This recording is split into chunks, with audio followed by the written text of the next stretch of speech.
Welcome, NASCAR fan. Let me tell you something. I've been glued to NASCAR races for years, and every now and then, Martinsville delivers a moment that completely resets the whole conversation. Sunday was one of those days.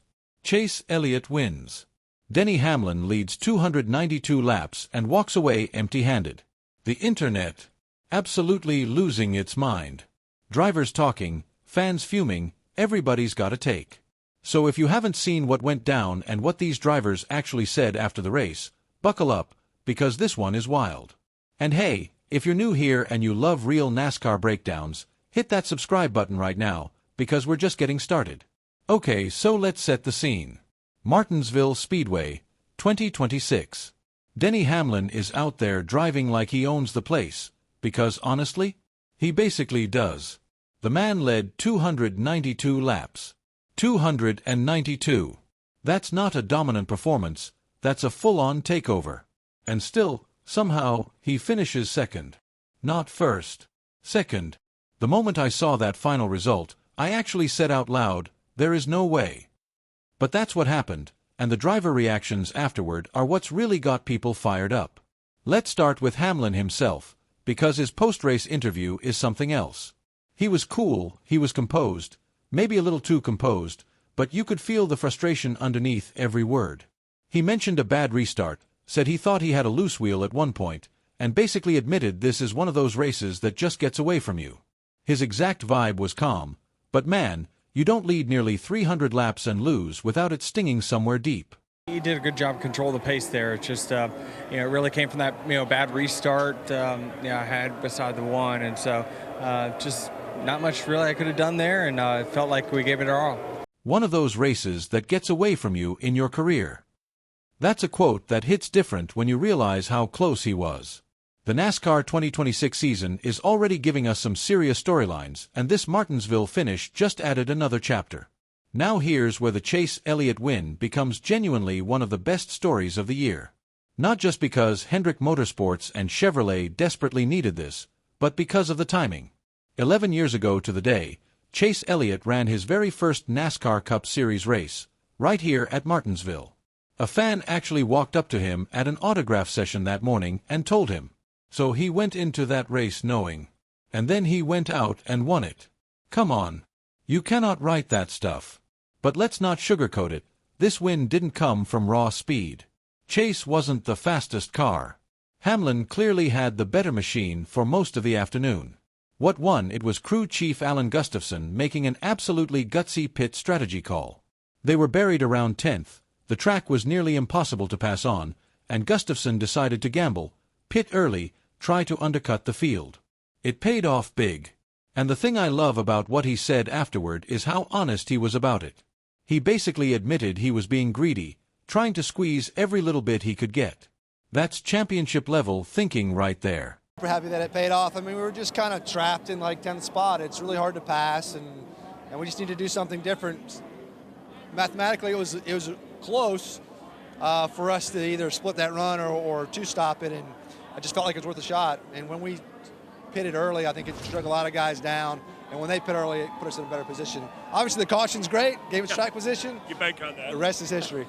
Crew chiefs don't always get enough credit, man. That call changed the entire race. And then Chase had to actually execute. Clean air, traffic management, Hamlin breathing down his neck, and he held on.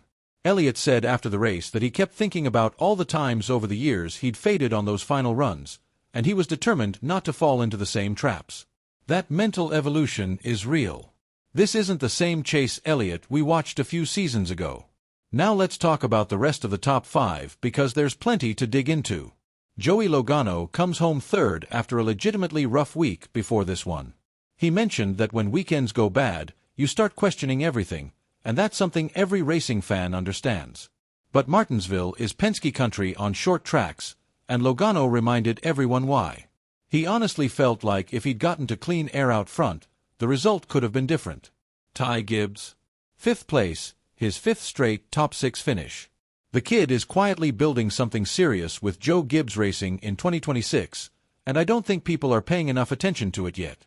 Rebound for everybody, and it's a track we expect to be good at when we come here to Martinsville, and I'm glad to see that.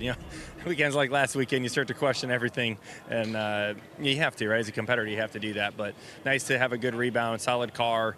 For Monster Energy Group, thank you to Tom and Hilton and everybody at Monster that helps me, and been with me my whole career. Had a lot of fun today. Our turret camera is fast. Just I need to do a little bit better of a job, and maybe next time I come back will be even better than this. But those guys did a great job today, and they're always fast here. So it's always kind of comparing notes and trying to chase them, especially on practice days. So yeah, just keep working on it and get better for the fall. For sure, and yeah, just what happened on the restart kind of put us back, and but proud of everybody for recovering, and Advanced Auto Parts for being with us. Ford Racing, Menards, everybody who helps us out. 5 straight top 6 finishes. That's not a fluke. That's consistency. And William Byron quietly recovered from a pit road hiccup to finish 5th, 4th straight top 10 for him. Ryan Blaney got collected in some restart contact, got a little tighter after that, and wound up 6th. He thought he had a top 3 car by the final run. Honestly, based on what we saw, I believe him. And then there's the bigger picture conversation that Jeff Gordon brought up, and this one matters for the rest of the NASCAR 2026 season. Rick Hendrick was apparently walking around with, and I'm not making this up, a bag over his head earlier in the week because of the slow start. The Toyotas have been strong, Hendrick needed a win, and this Martinsville result is massive for that morale. Gordon talked about the importance of sharing information, staying together, getting back to basics.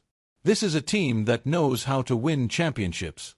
They just had to find their footing again with the new car package. Look, Denny Hamlin fans are furious, and honestly they have every right to be. He drove a masterclass and came up short because of strategy and circumstances. Chase Elliott fans are absolutely celebrating. And the rest of us are just sitting here realizing that this 2026 season has already delivered more drama in 7 races than some full seasons from years past.